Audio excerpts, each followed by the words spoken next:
Qu'est-ce que le Code de l'indigénat? Le Code de l'indigénat fut adopté le 28 juin 1881, puis c'est en 1887 que le gouvernement français l'imposa à l'ensemble de ses colonies.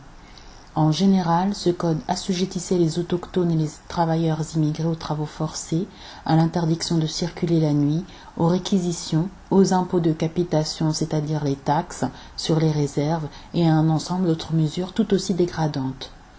Ce recueil de mesures destinées à faire régner le bon ordre colonial était basé sur l'institutionnalisation de l'inégalité.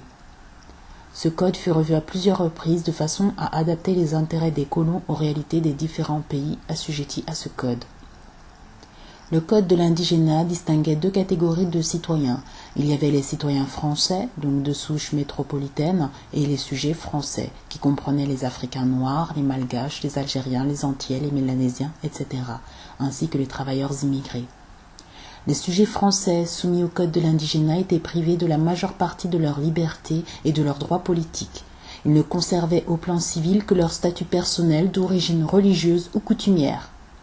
Le code de l'indigénat était assorti de toutes sortes d'interdictions, dont les délits étaient passibles d'emprisonnement ou de déportation.